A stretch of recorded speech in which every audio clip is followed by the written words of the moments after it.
So this is a Tantrika and a Dominatrix walk into a live, and Kimmy Inch and I started this a few years ago, Kimmy. We started it. It's been in the ethers for that long. But Exactly. a few weeks ago, then we created this in Cabo, Mexico, and we're like, we want to do this every other week and share because there's just so much crossover between the two. And then one of my other dear friends, Emily, that's the heart ninja, and she really is the heart ninja, is loves this crossover too. So let's invite Emily this week. So this week we're so thrilled to have Emily Oram with us, and the whole idea around this hour talk in this hour like conversation, and I'm sure there'll be some experientials and questions, is to be able to talk about why are we so passionate about kink and tantra, and where are the places that we can help each other, because Kimmy has lots of questions about tantra, I have questions about kink, I have questions for Emily about vulnerability. Like, there's just so many places where they can open up our lives. So thank you so much for joining us and being here with us. And if you have questions at any time, feel free to write them in the chat and we will get to them. So Kimmy, do you want to introduce yourself first? Hi, yeah, I'm Kimmy Inch. I'm also known as Mistress Nina Payne because I'm a professional dominatrix and have been for about 15 years. I'm also a kink and BDSM educator over the last 12 years, and I'm a somatic therapist, which means I have sessions that are sort of talk therapy, body psychotherapy, and energy work. And I work with people and their sexualities, relationships, and all of that. So that's me, and I'm excited to be here. And I'd love to have Emily, our guest speaker, the Heart Ninja herself, introduce herself, if you wouldn't mind, Emily.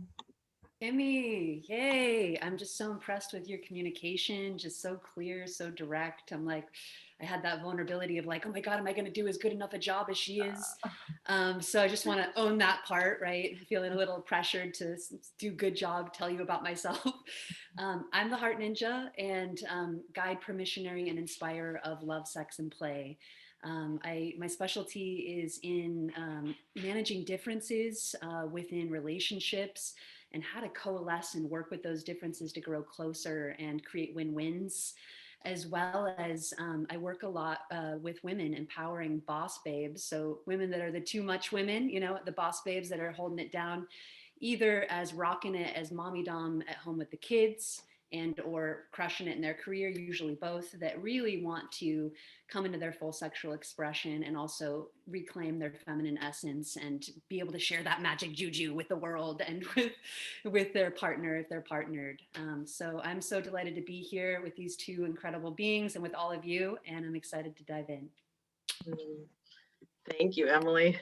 And I love just watching your journey throughout the years and just having you open up and you're like, am I too much? Am I too much? Okay, I'm going to show this. Okay, is that too much? No, great, I'm going to show this. This has been such a beautiful journey.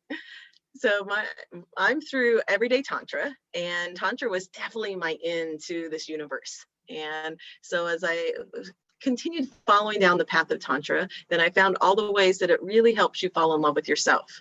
And so that's like that. My practice is how can I fall in love with myself, especially the pieces that I wish didn't exist, that I wish would go away, that I wish, where all of those pieces are now like, okay, let's sit with little 6-year-old Monique. Like, what does she need right now? Oh, what does bratty Monique need right now? And so those are the practices that I love in Tantra is, okay, where are the places if we can be with those parts of ourselves that we feel are unspeakable or unacceptable and really love them, then we can show up for anybody else in those spaces. And then guess what? When those little parts are held, then your whole world starts opening up and anything becomes possible. So Kimmy, I want to ask you first. So Tantra, and we just got off of our clubhouse, and so we talked a lot about aftercare and ritual. And I just wanted to talk to you about, like, what are your favorite rituals before and after when you're doing a scene or you're doing a session in kink? Like, how does ritual important for kink? Yeah, thank you. I appreciate that. People are like, what is a dominatrix? What does that even mean? And I say, I'm there to lead my partner through an experience, to bear witness, to hold space, to make it safe, like all of these sort of things. But it all really starts with me at the beginning of it all. And for me, like, taking a moment to breathe, to feel into my body, to check in, like, where am I right now in this moment? Because later on, I want to be able to attune to my partner. And the best way for me to do that is to come from a place of groundedness. So again, deep grounding breaths, checking in, how am I feeling? What are the physical sensations? What are the emotional sensations? And before moving into the erotic sort of space, I want to kind of cultivate my own erotic energy. Like, I love putting on sexy music. I'll put on it's an old classic. I want to fuck you like an animal. Like, I will put that shit on and like dance around, and I'll get into my authority. I'll feel my power. I kind of move into that space because I want to bring that sort of fullness to my partner. So the ritual for me is taking some space for myself. This is really, really important, checking in with my body, breath. And I like to dance. Like, I like to feel my sexiness through movement. So I dance, I touch myself while I dance.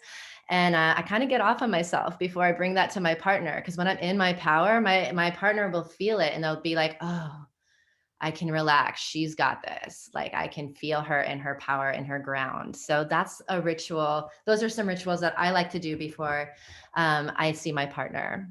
And I would love for Emily to share some of her rituals before she engages in whatever she loves to do. Yay. I love this because really, again, prosperous relationships, we prosper when we come from a space of fullness rather than deficiency.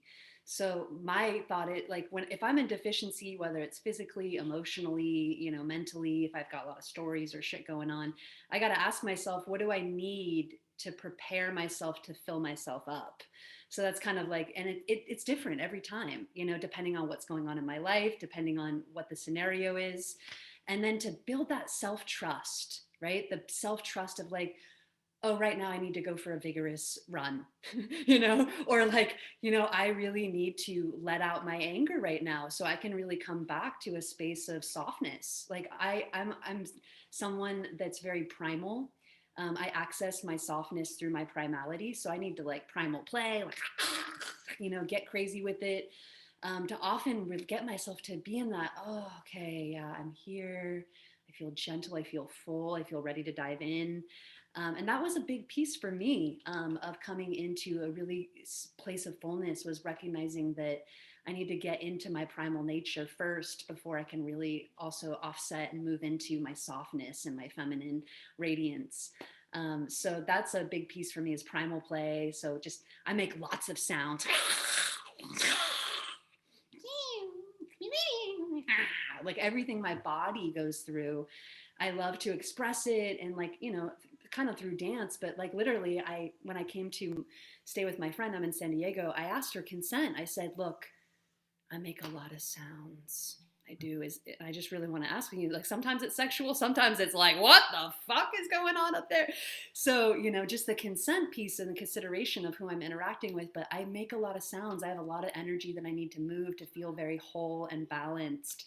And then I can really show up in my power. As Kimmy was saying, it's like, what do we need to take care of ourselves, to be able to fully show up in our power, and then be able to give from our power, and also receive from our power, right? It's like both that reciprocity.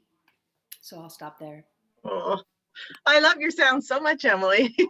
I'm turned on. I'm slightly turned on right now because I love just people, like, there's something so attractive and you just go for it. And I just to see you just sort of mimic what you kind of do, I was like, oh yeah, like I can get into this primal thing. This sounds fun. I like it. Well, I can completely resonate with what you're talking about, Emily, too.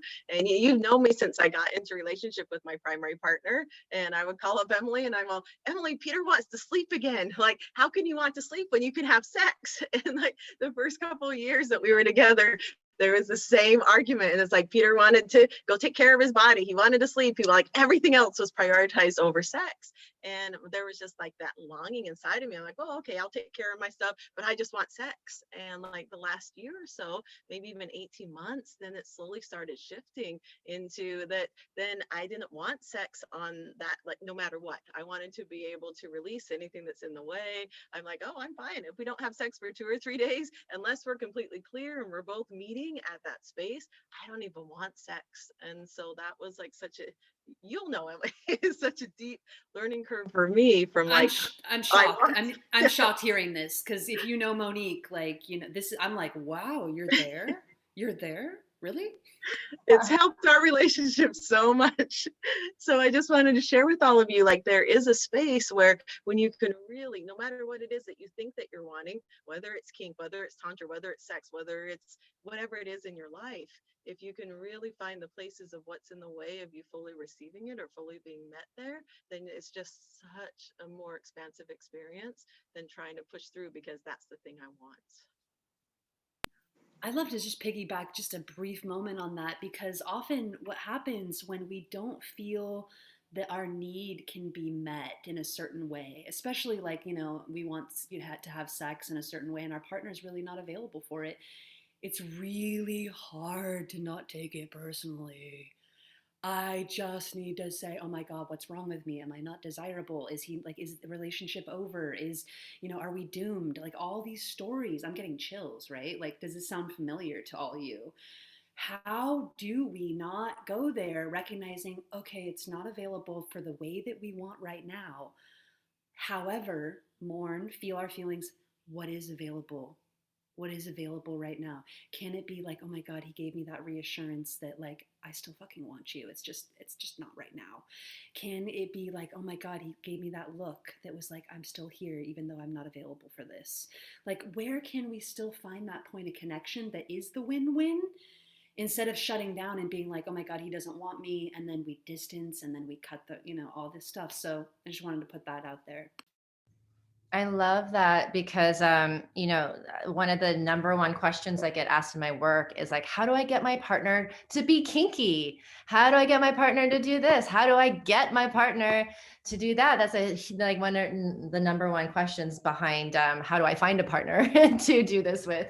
So that's kind of like the top two. I'd love to hear, from Monique and you, Emily, around like, what do you say to a person who's like, how do I get my partner to whatever it is, have sex, do tantra, do kink, whatever that might be? Well, I'll usually have a talk with them about what's the underlying need, what's your underlying desire, what's the piece that you're really looking for, and then I'll have them sit and meditate and write out many different ways that they can get it resourced. Because if they're relying on just one person, and especially their primary partner, to take care of all of these needs, there's going to be expectations, disappointment, so many fights that don't have to happen. And what they're really longing for is this, whatever the gift is, because that longing and that need, that's the gift of like, what's the next part of you that wants to be loved next? And so much in society says, oh, it has to be your partner that gives that to you. And so it's helping them rewire that belief system that it doesn't have to be your partner. And so taking from the steps, then they'll have all of these different things that that need will meet and where they can get it met. And then they'll circle the top three so that then when they go to their partner and their partner's unavailable for it, then they have this list to be able to get it met somewhere else. Yum, yum, yum, yum, yum, yum, yummy. I really love that. Yes. Like, how do we open this, the field of possibility for all the ways that we can be met that we can't see because we're fixed? It needs to be this way. And if I don't get it this way, then I'm going to be unfulfilled and then I'm doomed or I'm not lovable, right? Like, how do we like kind of go there and be like, wow, like zoom out and be like, okay, like what's the core need and how can we find multiple ways to get it met? So I'm just going to say, like, my partner's been gone for 5 days, on an island far away, and I'm don't not having, such sex. And I was like, okay, I'm going to touch myself and I'm going to imagine my partner penetrating me like really deeply with love and with all. And I felt him like he was here. I felt that, I was like, I felt that jizz just like, like, and I was like, oh wow, like he's here even though he's not here. So like, again, how can we resource, and that's just one example, how can we resource ourselves in what we feel like we don't have right now, but we actually can get that same need met a different way? I love the idea of, yeah, opening up the possibility that it doesn't have to look a certain way. As far as, my kink clients who are inquiring about this specifically around exploring BDSM with their partners, I think it's a really good idea to have a clear understanding of what it is that what your desires are or fantasies are. And sometimes it's just a curiosity that they want to have a partner to sort of explore with. And I say, like, it takes compassion and patience to be able to sit with the partner and to share with them, wanting to explore. And how can that look? It doesn't have to necessarily be, we're going to go straight into leather and I'm going to hang you upside down and we're doing this, like, right out the gate. There's a lot in between. And I'm like, just how vulnerable is it to sit next to your partner and just really deeply go into what you've been thinking, or what maybe has been percolating in your mind of what it could look like. Just sitting with them and being seen in that place of expression, being able to just share, like, I don't know what, but there's certain aspects of, like, I imagine you somehow overwhelming me and I don't know what that looks like, and just that vulnerability, being able to share that and not having this expectation that now that I've said it, now you got to do it. It's sort of like, is there a way that we can come to a place of, like, maybe they share too, what's some of their stuff? And when we get to the point of wanting to dip our baby toe into the pool, like, how can that look as well? It could be a lot more verbal stuff. It could be a lot more communication stuff. We can play in the fantasy, we can play in the possibility, and doesn't actually have to, turn into something at this stage. And then, yeah, it does come to a point, if you're in a partnership and you're very clear on your desires and your fantasies, and they're not available for it and they never will be, how do you approach that? Is it something that you're willing to let go of, or is it something that maybe you can pursue outside of the relationship? And each individual has to make that decision for themselves. But yeah, I think getting really, really clear on yourself and for yourself what it is that you're desiring, the need that Monique is mentioning, I think that's so important. I love that, Kimmy. And we have Emily here. So I would love to ask you this question, Emily. Kimmy asked it of me when we were in Cabo, and as so many people have asked, and somehow Tantra and poly worlds have gotten conjoined. And so I would love for you to talk about for a minute, how do you feel like that they are like two sides of the same coin, and how do you feel like that they're actually very different? So Tantra, specifically Tantra and poly? Yes. I believe the core essence of Tantra is beyond configuration. I believe that it's really about, at the heart of it, baseline falling in love with yourself and creating a love affair with God in your own right of what that is, and really being able to find that merging of yourself, your heart, and your sex with God, that merging into finding your full expression and self. That's the heart of Tantra that I really see. Falling in love with yourself and falling in love with the expression of life that lives through you and as you. Polyamory is a whole nother beast. It's like, wow, I want to share in some capacity my romantic energy or my sexual energy or both with multiple people. And I decided to explore that, and find what the level of what works for me. And a lot of people, what happens is they can join both, and they're like, well, I can't do Tantra because I'm not poly. Or I need to be poly to be able to do Tantra. And it's just really the division of, like, you don't need to be either or to partake in either one of those spectrums. And so really recognizing you can find what works for you and dive into the degree of Tantra if you're poly, or poly if you're not into Tantra. So, like, that they don't get too merged, but that you have choice to find what works with you in either or. Yeah, I love that. Did you have any further questions like along that line, Kimmy? I mean, know it's so interesting. I find it really fascinating, as I've sort of been introduced to Tantra a while ago, but really has started to pursue my education in it. And yeah, I have found that there tends to attract people that are open to ethical non-monogamy, and however that looks. And that's something that's been coming up in my own relationship that's relatively new. Around, like, what does that look like in our relationship? Because before, I had never really been in a relationship where I felt safe enough to even have these conversations. It was just like monogamy and that's it, like, because anything else is terrifying and really, really scary. And yeah, there's part of me that's like, oh, like why would you want to do that to yourself? Like, why do you want to add more to your plate? Like, life's hard enough. Like, I don't know if I want to think about my partner with another person, or like what, or having to open the door. I'm like, scary. Like, there's all these fear-based conversations that go in my head that I know stemmed from, being raised in a family where my dad was very promiscuous, and there was a lot of adultery and unconsensual, affairs and all of these things that were happening that were really damaging. And same thing with some ex relationships. So I know that that fear comes from a place, and I don't want to live my life in fear. Like, if I decide that poly is not right for me, I want it to come from a place of strength and power, and not like because I'm afraid of the alternative. But I'm curious, like, why sign yourself up for this shit? Like, it just seems really from a very, like from a person who doesn't have any experience in that ethical non-monogamy. I'm like, why? It just seems complicated, and why make life more complicated? That's, my limited belief. And I know that that's very limiting, and I'd love to hear, I hope that's okay that I said it that way. I'm pretty blunt. So everything you said is perfect. And I have the same, I would identify, and I am on the spectrum of ethical non-monogamy. And there are times where I'm like, why am I fucking doing this? Like, why am I fucking doing this? Like, and that's where I'm like, where's my boundary? Right? Like, where is my boundary with where I can stretch? And I think that's like the thing that I really want to come back to is, where is our capacities to stretch into growth, where we're like, okay, yes, my value is I really want my partner to share love openly with this person. I want him to feel his desire. I want him to have his needs met. And I also want to honor myself.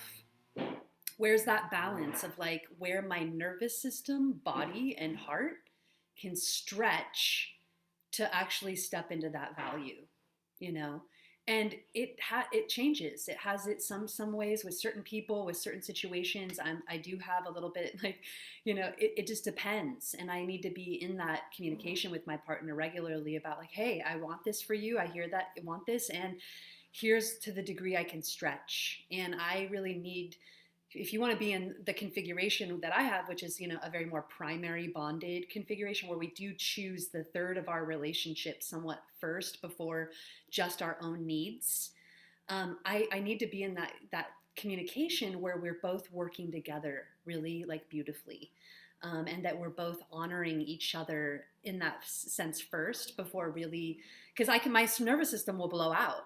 I'll be in trauma all day, and then I'm like, I can't work, I can't do this, and I don't want to live my life from there. So finding your own yes for your stretch, for where's stretch for growth, like this is expanding my ability to come into like greater love, into greater like self-sourcing, into greater trust, even though it's fucking hard and it's challenging all my beliefs. Like it's expanding me into my values while also honoring my animal body, right? Like, I have an animal body that can only take so much trauma at once before I just totally blow out, and then I'm this small and I can't operate for days. So, and that is my little girl, right? Like, when I get I'm like, I can't, she just is just so overwhelmed that she can't function. So that's my 2 cents on that. I love that, Emily. And we call it the sweet spot, like somewhere between too much and not enough. And everybody's sweet spot is going to be somewhere along that spectrum. And like Kimmy, and how I would answer that question is, what I've seen in open relating is there's an up leveling, or there can be an up leveling of relationship skills, like types of relating. Like, you're having all of these different types of relationships going on at the same time.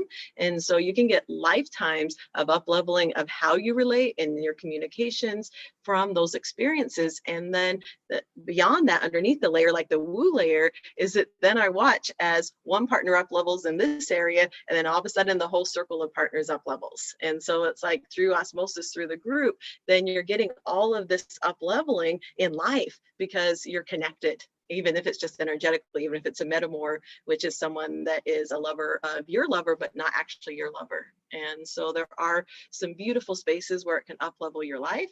And I've I've also seen, like, I refused to call myself poly after a while because I saw so much misuse of that word. And people say, oh, you're poly, that means you're this, and that means you're available, your partner's available for this. And I'm like, you know what? I am non-monogamous, or I'm an open relator. You can ask me what that means, and every day it can change. And so it's really, really important. The only time that I've seen open relating work is when people give themselves permission to check in with each other, to check in with their partners, like to create the space of what's true right now. Where the old version of poly was, here's a 10-page contract you got to sign, and I'm holding you to this. And no, I will never do open relating that way. That's a nightmare. Beautiful. And it does require a very high level of skill set of communication, you know, and willingness to feel uncomfortable and to be in uncomfortable conversations a lot, and to be willing to be like, okay, here's where I am today. Where are you? Where can we find the win? That's all day long. Here's where I am. Here's where you are. Where can we find the win? Those are like the three you, me, third, you know, and being able to really have a commitment to that.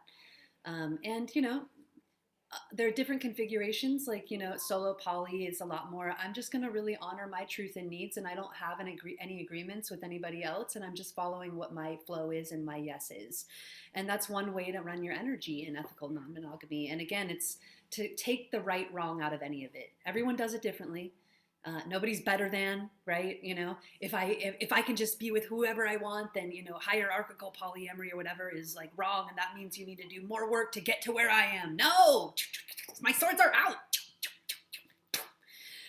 It's, hey, you relate like this, I relate like this. Wow, like how can we sit in the same room and get curious about each other and even celebrate what works for each other without the need to fix or change ourselves or each other? You know, that's, I feel like, the sweet spot of where we can be in relational growth, right? To really have our value of celebrating each other's differences without trying to change ourselves or each other to be different than what our truth is. Thank you, Emily. And Kimmy, I think there's a question for you in the chat. Yeah, I think, and Emily as well. I want to read that question in just a second, but it's interesting because in kink, you know, there's an element of going into discomfort, whether it's physical discomfort or whether it's emotional, psychological. You know, there's these elements of discomfort that lead to the growth and expansion. And I think that's why I'm so curious of learning more about ethical non-monogamy and maybe seeing if that's an experience I want to have in my own relationship, because I do feel like there's something on the other side of it, you know, some sort of truth that takes me away from the story, or that it has to look a certain way, or there's this pressure that it has to be one way. But I do want to read this question by one of the people here in our audience. Do you think that the complexities of our needs around kink can rarely be met by one person, and therefore poly is a good way to release that need on one person? But poly has a lot of complexity too. So perhaps a balance on the needs of kink versus the complexity of poly, and somewhere there is a balance. Wow. Can I speak to that, Kimmy? I would love that, please. Yeah. With your poly experience, for sure. Yeah. Oh yeah. So the way I see it is building containers. I'm really big on building containers of within kink and within our desires. Is, hey, what can we work out tonight, or, you know, for the next 2 hours or 3 hours that we're together, where we can explore getting our sexual and emotional needs met together. Or it could just be sexual. You know, usually there's some level of both. Come on, you know. And I think what creates a lot of safety is where, like, if you have a monogamous couple and they want to try something with bringing in a third, that they can create that situation with a lot of communication where it's just for that container, right? That person is going to come in and consent to the very clear agreements that the couple has to facilitate an experience of a third, right? Of a unicorn. We call these unicorns. And so we can actually co-create things that feel really safe and good by building containers for our desires to be met. And I think that's a really big piece, instead of being like, okay, I'm either monogamous and kinky and it's just like this, and then, or I have to be way poly. And then, so like, how do we find those abilities, like bridge the gap so that there is that level of safety that maybe is needed within the coupleship, if for example. I appreciate that. I'm thinking like, because in kink, when we're figuring out, we're having the communication process before we play around like what are wants and what are must haves, and being really clear on what that looks like.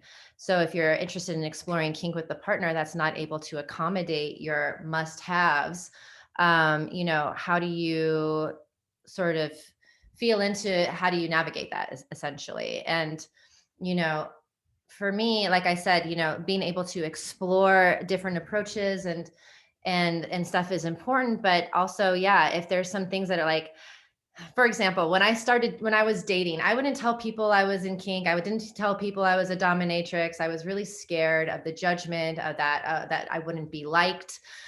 So what would happen is like a month or two into the relationship, when I'm getting more attached and they're more attached, I'd be like, oh, and by the way, I'm a professional dominatrix. I didn't tell you that, did I? Because I was terrified of, sharing that. And not only am I professional dominatrix, I'm a really kinky person. And this is a part of my, desires of how I want to live my life. And that my partner would just be like, whoa, so now I'm starting these conversations a lot sooner. I'm a bit more transparent around, the partner I'm with now. First date, I was like, so I'm a professional dom. However, I'm a switch in my personal life and I don't need kink 24/7, but it's an element that I need present in order to be in a relationship with someone or to pursue something sexually with somebody, that I need to know there's an option there. And, yeah, I'm very kind of clear and upfront about it. And then I get to have the choice around like, if they're absolutely a hell no, I'm not going to try to change them into a yes. Like that's not my job. I'm trying to find out what are their yeses and what are my yeses, and can our yeses kind of mix together and create a lot of fun experiences. And if not, then it may not be the right relationship for me ultimately.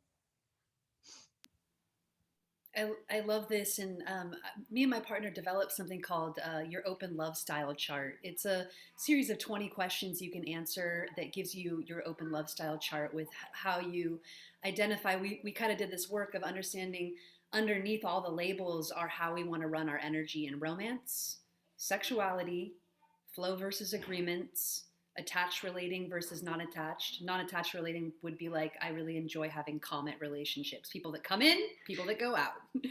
And then also we have a spectrum with kink versus conventional.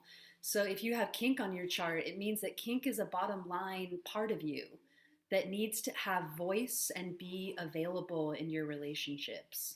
And so you can check it out at openlovestyle.com. Take your quiz for free, and that's will help you kind of have the conversations that are necessary within, if you're within relationships in general, whether you're mono or poly or any of those labels, but then help you to configure, like Kimmy said, it's like at the end of the day, when you really recognize who you are, you have choices with who you want to bring into your relational life and your sexual life and your romantic life. And so then it gives you the power of knowing where those boundaries are with what a yes is, where are the no's, and then what can we work out within this relationship, or what can't we, right? And then understanding how to then let go. So for each of you, what is one like kink exercise that you just love, or kink practice in your life that you're like, yeah, this is my go-to, or this is my top 3? Like what's one kink practice that you really, really love, and why? Why do you love it? Mm-hmm. Either of you can go first. Go ahead, Kimmy. I'm just like, I'm still thinking because there's I am too. So yeah. I'm like, what is an exercise? I mean, so I really love to come into things on a psychological level that sort of brings me into the heart aspect, and exercises around mental play, speaking around desires and fantasies, like these exercises of showing vulnerability by really exposing some of these deep, dark secrets that we don't really tell a lot of people about these things, and having an exercise of sitting across from my partner, doing some deep breathing, eye gazing, really being present with each other, and start saying like, tell me, what sort of dirty thoughts you've been thinking about before we were going to do this session. Like, I want to know what's been on your mind, and that's giving them an opportunity to sort of expose themselves. Like, oh, I've been thinking this, mistress, or I've been thinking of this. And and then I sort of check in with my body and what comes up for me when they're sort of sharing what's been going on for them. And I say, when you tell me that, I feel aroused, or I feel excited. Like, there's a part of me that just wants to like tear into you, but I'm just going to make you wait a little longer. I just want to play in the fantasy. I want to feel that. And what's coming up in your body as you're telling me this fantasy, having them check in with themselves. And this is an exercise, again, to like help my partner attune to themselves, to me, I attune to myself and to them. We get to start to play in the erotic. We start to use our verbal skills. We don't have to act anything out at this stage. And we see what comes up emotionally as well. Like, how does it feel that you just told me all that? What does that feel like for you? Um, and I think it's just a fun way, whether I'm in person or on the phone, or you don't even have to be in the same room with somebody to create an erotic experience, which I think is so fun. And it doesn't have to lead to penetration and all of these things. But yeah, playing with the psychological, mental aspects, and dropping into what's going on in our bodies, and how is that the same as each other, different from each other, and how do we play in those spaces, just in that vulnerability. That's uber delicious, Kimmy. Thank you. Wow. I just want to say yum, yum, yum, yum, yum, yum, yummy. And wow, so nuanced and deep. Like, I can tell, like, you are definitely a professional, which is really beautiful to really, God, I got so turned on. You're like, yeah, I really hear that. And like, I really want to do this, but I'm not going to do anything to you, And so I love that. I love being, I love when there's a lot of turn on, but then there's those boundaries that come in and you're like, okay, like, she likes it, but she's not going to do anything. But I'm like going to sit here and I'm going to feel all my desire, and she wants it, but she's not going to do it. Like, I love that, that polarity play. I call it polarity play. I really get off on taboo, which is like, this is not okay to do this. So, for example, I'm just going to give you an example. I am a girlfriend who's very kinky, that I'm staying with in San Diego. And obviously, we do have an agreement. You can be naked, you can make sex noises in the house. But she did have a friend over, and she invited me down. He's also kinky. She invited me down, and this probably was a little bit, maybe not totally consensual, but since I felt I have great trust with her, he's kinky. I literally had just a robe on, and I came in. I'm like, I'm just gonna non-consensually take my clothes off and show you my body because this is so wrong. And like, literally, that was like, oh my God, that was totally my kink. I was like, and they were like, yes. So then, great, it was received well because I felt a sense of trust with her, and he was also somewhat kinky, and I felt some permissiveness, and it felt like a PG permissiveness. But there's also like, wow, what are the parts of me that are not okay? What are the parts of me that I shame or make wrong or I don't think are okay? And how can I step into that right now? Right? Like, how can I, what would be like some edge for me to step into and to express, and to, whether I'm with a partner or not, and for example, we went to the pool, and I had a talk with my girlfriend about like, hey, what do you feel good about? Like, I want to flirt with you. And so we had a whole conversation about what was okay. And she's like, yeah, I'm an exhibitionist. So like, like, we can do, like, we might be in the pool and I want to make like a big scene of like being all like making out on each other. How do you feel about that? I'm like, yeah, I'm an exhibitionist too, And so it was all good, that we could kind of push that edge. And then I just needed the reassurance, like, hey, if it gets to a point where I'm uncomfortable, I'd like to set a boundary and know that's okay. And she's like, yeah, please. If there's ever, it goes too far or whatever. So how do we play in the taboo where we still feel we're in control, right? Where we still feel that we have our boundaries about us, but we're pushing that, like, our own edge of what that is with a part of us, right? Whether it's like our slut, or like our sadist, or like our masochist, or like, our inner child, or we're just super giddy and just like really wild and everywhere, and like it's, where that might be really uncomfortable for certain people, where that's like a sexual edge to really come into. So what's the part of you that you make wrong? I was going to ask you a question. What's the part of you that you make wrong, but you secretly have a taboo fantasy to try that part of you on? And what do you need to make that matter? What do you need to step into that space where it's a stretch? Remember, I want to talk about this. You're going to hear the word stretch all the time. Stretch. However, you're not fracturing your nervous system or blowing past your boundaries. It's a stretch. And then what will happen is, like, as you get to know these parts more, you're able to expand your capacity to really play in these different parts of you. Thank you so much, Emily. And like a stretch, like you brought up a great story because both of you know one of my dear friends, Lawrence Lanoff, and one of his favorite meditations is the taboo meditation. And so like the second time I heard it, then I really just let myself dive into it. And he's like, okay, think of something naughty, think of something super naughty, and then think of something that all of your friends and everyone would leave you if they knew this about you. And so I really like went into this deepest thing and I started thinking, oh, if I could really do anything, that probably people would really be upset with me. I want to kidnap all my lovers and take them to an island and lock them up. And then they're there with me for a week and they can only do what I say. And like all that, like even now my face is still getting flushed and there's like so much, oh, this is bad. And at the same time, this is so amazing. And when the meditation ended, Lawrence comes over and he's like, what's happening, Monique? And I'm like, I don't want to tell you. I'm like, it's about you. And he's like, then you have to tell me. And so I'm sharing with him and it's just like stuttering out. And he just starts laughing, like this full throttle laugh. And he's like, that's hot, Monique. And like in 2 seconds, all that shame and things I carried around that was everyone else's just melted away. And so now I can sit and whisper into my lover's ears, you know what? I would love to take you to a deserted island and do these things with you. And it's become this super hot kink for us. So it went from an edge to, would I really kidnap them and take them to an island? Probably not. But thinking about it and imagining it and the ways, like I've actually tied them up and locked my 2 of them into a cage that we were playing in LA. So like we played in it. And it's just been a really, really fun edge that I made myself wrong for even going there.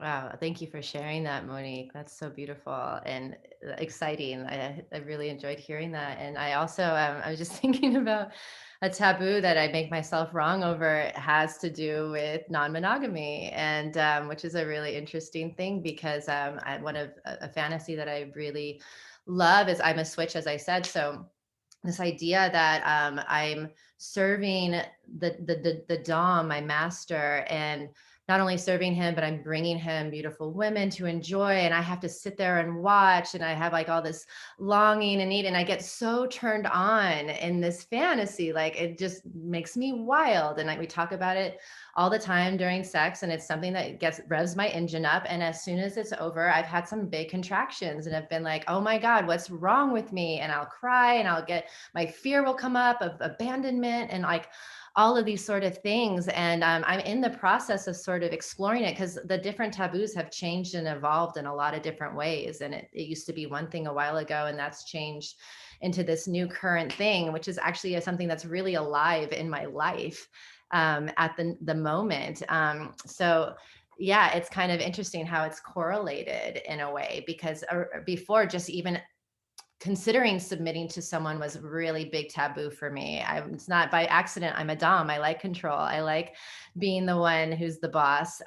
So even submitting was a huge taboo. And I kind of realized as I was exploring being a submissive around like how wonderful it was to have my partner's presence and full attention, and that it was all on me. And now that I've had some experiences of that, now it's kind of moved into this other space around bringing in other people and losing more control because I have to witness and I can't be a part of it. And like there's these sort of things that have turned me on. So I'm like in the middle of it at the moment. And it's kind of an interesting taboo that I'm in at the moment. But yeah, I've had all sorts of shame and stuff come and fears come up, and some of it's really young, and I'm just sort of in the process of looking at it now. So delicious. And this is where I see the crossover, like kink as a transformational lifestyle. Because again, it's like we get to explore a lot of these disowned parts of ourselves. And as we explore them, we get to see other parts that are alive. And that's a part of a sexual self mastery is a lot of people think about sex as just things that are innately sexual, like, that like including genitals and that are sexual in nature. But for sexuality for me is like, am I willing to be in the process of always discovering who I am and being through that process of evolving into being myself.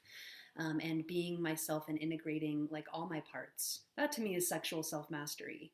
And I think it's a beautiful path. And what Kimmy's saying is like, hey, as I explore this desire of what's taboo, I have all these other maybe like quieter parts or parts that have been like, you know, underneath that are like super scared and that have felt abandoned and that are, and she gets to now work with that as a way to like bring those parts back online, to love those parts more fully, to bring them even out into her relationship, like to allow the love and allow her fullest expression to become safe to be here, right? Safe to be here, safe to be loved, safe to be honored. And I think that's the power of kink, because there's so much of in kink where it's like there's so much taboo of it's not okay to do this, that it opens up the whole floodgates around everything. Like, hey, there's all these aspects of us that we didn't know, and we get to be here and welcome them back home. Thank you, Emily. And thank you, Kimmy, for being vulnerable and sharing. Like your edge is where all of the juicy yumminess is. And so we have a question that says, what's the best way or exercise to place your attention on your partner in a dominant state and make them feel seen? So do either of you or both of you want to take a stab at that?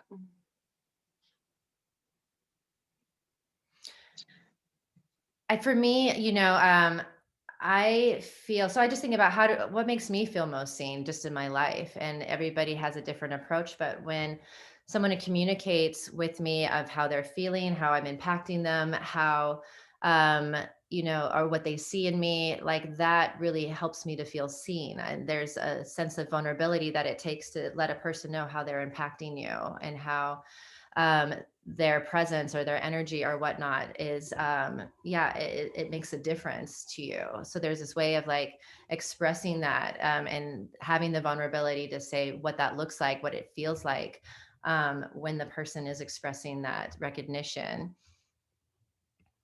I love that. I love that. I think what's really powerful is to set up a process, you know, consensually between the two people, and to really for the dominant to say, I really want you to share with me what, like, everything that's alive in your heart. I want to hear you. I want to hear there's nothing wrong with any of your expression, and I want to hear all of it. And to set that up, and then these two phrases when the person says a chunk and they finish is thank you, and that part belongs here too. You know, this part belongs here.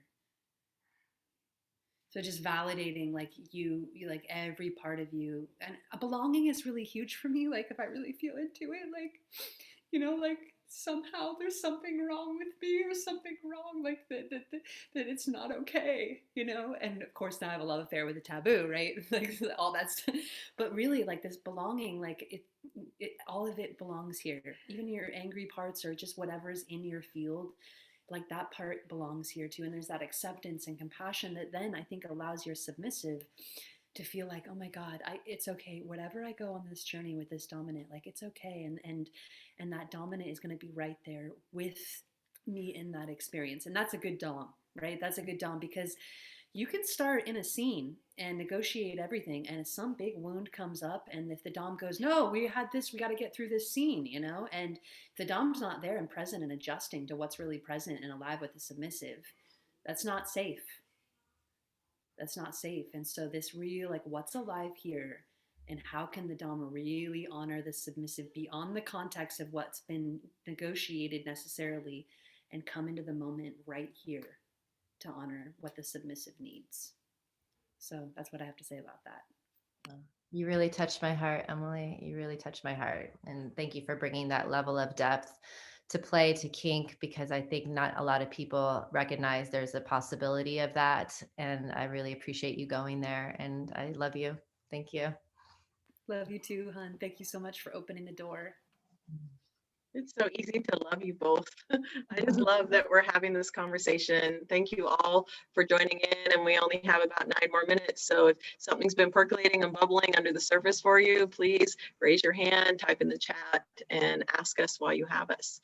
And I wanted to share like one of my favorite kinky tantra practices or dates is taking a lover with me to either the dollar store or Walmart or some inexpensive place, and then just going through for an hour and finding food, finding like felt, finding sensation toys to go home and create this really, really juicy evening. And so you both go through and you collect, and so you can do it together, but usually we'll say, okay, we're going for half an hour and we're walking in the store, and we'll go and get our own bag of food and toys and anything that we want to play with that night. And it doesn't even necessarily have to be any sort of sexual toys, but it's going to be, it can be, but it's toys that you're going to be comfortable, or you at least want to have tried on your body, food that you might want to be fed or eaten off of your body. So whipped cream, like all kinds of fun stuff. And so then you have your bag, your partner has their bag, and then you go back and then you get to create your own scene within that. And you decide how you want it to look. Sometimes it can go back and forth, and we're like, okay, you do 3 things from my bag, and then I'll offer 3 things from your bag. Or it's like, okay, this evening is all for you, and then the next night is all for me, or half and half. So you decide within the container and the context that feels great for you. But it can be so much fun because then you're blindfolded and you've already picked out the things that you think that you'll like, or you're pretty sure you'll like, and then your partner gets to decide. And so it can be a really nice way to just start dropping in and, okay, I can feel safe and let go of control because I've been able to help set up the scene myself.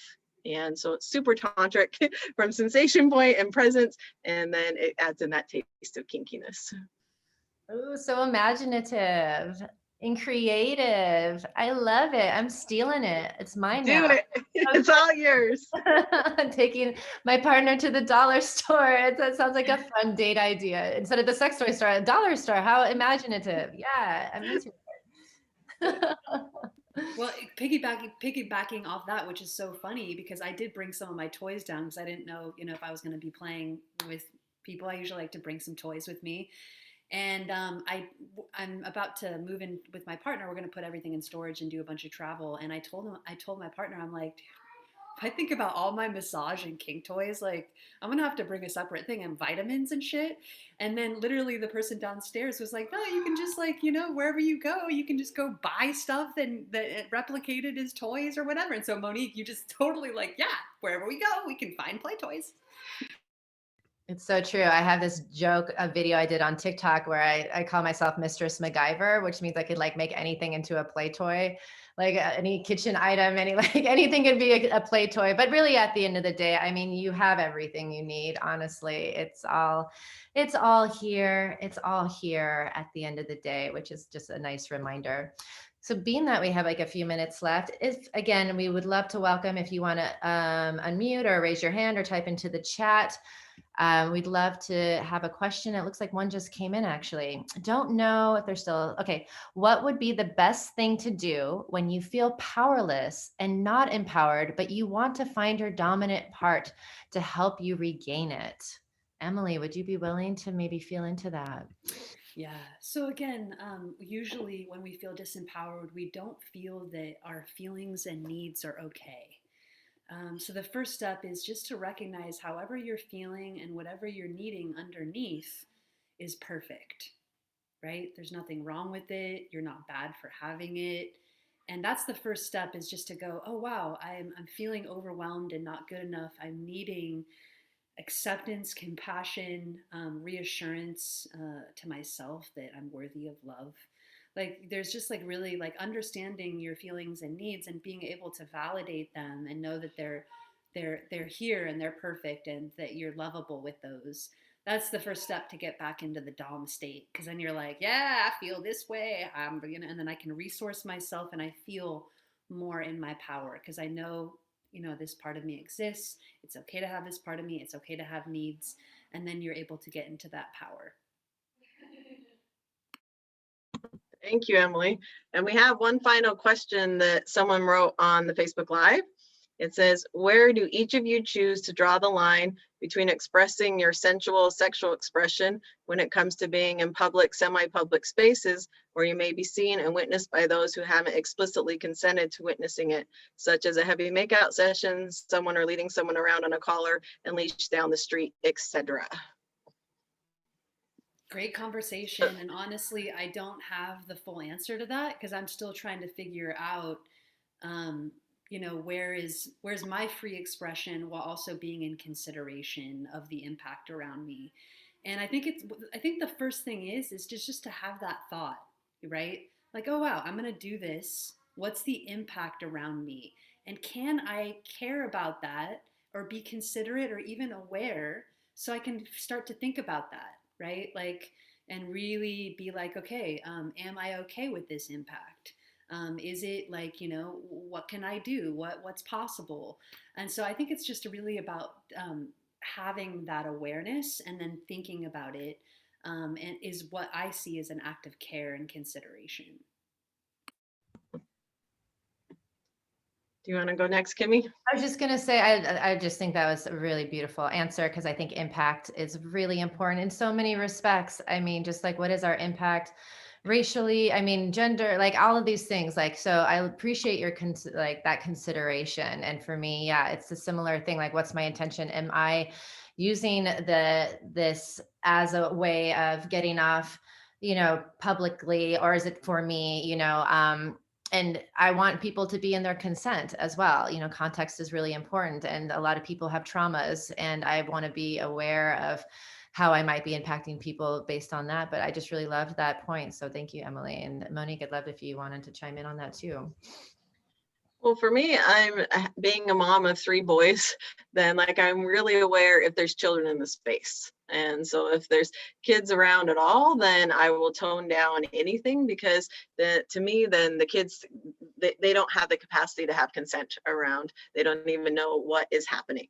And so but if there's no children in the space, then I'll have a heavy makeout session. I've been with lovers where they're like, I want to go down on you, or I want you to go down on me while we're in the car while somebody else is driving. And so I'll just have a jacket or like a shawl or something. And so then even if someone's driving by in a truck, then they won't inadvertently see, or I'm like, ooh, it's getting dark. So it's just like, really, again, it's up to you, like where your boundaries are at. But heavily making out in public, if there's no kids around, I love that. That's just giving people permission and holding hands and like showing your public affection. But versus like being led along by a caller or like something more overt of like what's happening, it depends on the context of where you are and who's around you. Yeah, like for instance, I might put someone on a collar and walk down Castro in San Francisco. So that's probably an area where I would feel like, okay, yeah, this is where a lot of people are, very open in their somewhat sexuality. Usually, there's a lot of like people exploring, their sexual orientation in various degrees. So again, context, right? Context. So as we come to the end of our time, I really want to give a little space to say, how people can find you, get a hold of you, Emily, Monique, like what's on the horizon. If you wouldn't mind also typing into the chat, maybe your website or whatever. But yeah, let's make sure we make some space for that, because you were such a wonderful guest, and I want people to find you if they want that. Thank you. It's been such a delight to be here and to share with all of you. I'm the Heart Ninja, so you can find me on Insta and Facebook. And my offering right now is for boss babes. So feminine, I say boss babe kitty owners, meaning you do have a pussy. So I have an offering that, for boss babes that really want to up level the play, the pleasure, and the partnership that they desire, either the one they're in or what they'd like to create to bring that in. And so I'll put my Facebook group here, and that's a free offering. But I do have a really special group program that's going to be coming out in a couple weeks. But that free offering, if you're interested, that free offering, get in there and you'll be able to kind of take advantage and see that offering. And Facebook is my main platform. I like to write and I like to do videos. So that's my main platform. You will find me on Insta, and you can find me on Clubhouse. Okay. And can you also include your email? Would you be willing to just say it right now? I'm gonna pop everything in the chat right here. Great. And Emily, what day are you interviewing me on Facebook Live? I know it's coming up very soon. Do you have that handy? Yes, April 4th, and it's going to be in my Boss Babe group. And we're going to be talking about how to integrate shame on the sides of too much and not enough, so that we can come into our full power and expression. I'm very excited. Yeah. I'm excited. I'm tuning in for that. That sounds amazing. And then my website, super easy. It's just everydaytantra.com. We have free events online. We have many in-person events in Cabo and a few that will be happening in the States later on this year. So come play if you want to dive into Tantra. And Kimmy and I are in the process now of deciding on some events in Austin in the first part of June. So stay tuned. Everyday Tantra. Yay. And I'm at kimmyinch.com, and you can find me through social media at my name, Kimmy Inch. And yeah, I have a class coming up in Austin. So if you are in Austin, get in touch with me. I'm doing an in-person class around the art of erotic language and kink. So that's what's going on. And this has been so much fun. I want to do this again. I'm so happy to finally connect with you, Emily. It's been such a pleasure. You are an absolute delight, and I'd love to someday be able to just adorn you with the most compliments and appreciation and just. So I'm thank you. available for this. Yes, thank you so much, both of you. It feels really really beautiful to be here and to be in the community and just to feel this level of sharing our gifts and opening up in our sexuality and giving ourselves permissiveness, right? To really like come into these parts of ourselves is really fucking beautiful. Oh, I love you so much, Emily. I can't wait till we can all be in the same room physically together. I'm putting out there next year, I want to do a weekend event together, the three of us. The universe, I want to play with these two more. Same. And thanks to everyone tuning in and for bringing your questions. We're going to be back in 2 weeks. We have a Facebook group called A Tantrika and a Dominatrix Walk Into Us. So you can find us there for updates and more information.